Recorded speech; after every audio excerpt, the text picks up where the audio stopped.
Self sponsorship में एक सवाल ये भी आता है कि अगर ऑलरेडी हमारी इंडिया में कंपनी हो या किसी और देश में हमारी कंपनी हो और अगर हम उसे यूके एक्सपैंड करना चाहें तो क्या हम कर सकते हैं? तो आप बिल्कुल कर सकते हैं।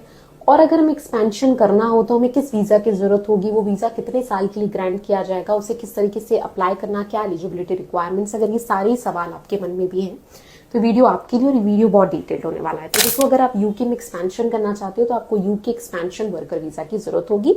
It's a special visa that allows an employ from a company based outside the UK like in India to come to the UK and open a new branch of that company।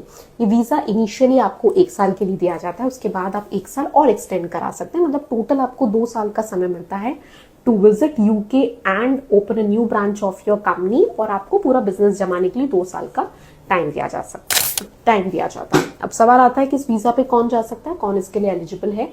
तो देखिए, आपकी company के जो भी senior या specialist employ हैं वो इस वीजा पे जा सकते हैं। शर्त ये है कि वो एटलीस्ट 1 साल या 1 साल से ज्यादा से वहां पे आपकी कंपनी में काम कर रहे होने चाहिए, और उनको उस जॉब रोल के लिए यूके भेजना होगा जो यूके की एलिजिबल जॉब लिस्ट में, ठीक है, विच इज इंपॉर्टेंट रिक्वायरमेंट। इसके अलावा जो है कंपनी को मिनिमम सैलरी रिक्वायरमेंट्स को भी फुलफिल करना होगा।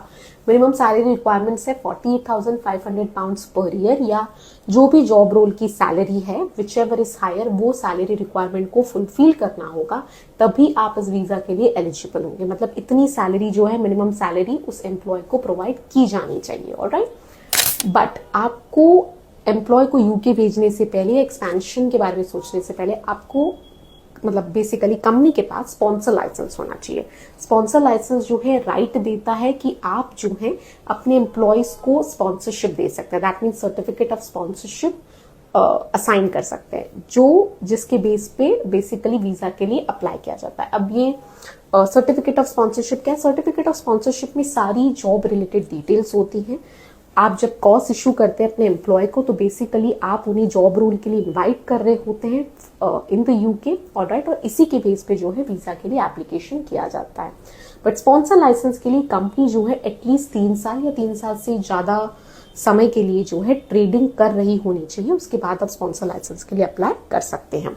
तो इसमें भी बहुत सारी चीजें हैं इस वीजा इस कैटेगरी में भी। अगर आप वो जानना चाहते हैं तो हमने एक PDF बनाया है, क्योंकि सब कुछ हम वीडियो में कवर नहीं कर पाते। तो अगर आपको PDF चाहिए तो comment PDF and you will receive PDF in your inbox. अगर आपको ये PDF वैल्यूएबल लगती है, हेल्पफुल लगती है, तो प्लीज हमें कमेंट में बताइएगा, because it would encourage us to create more such resources. Thank you.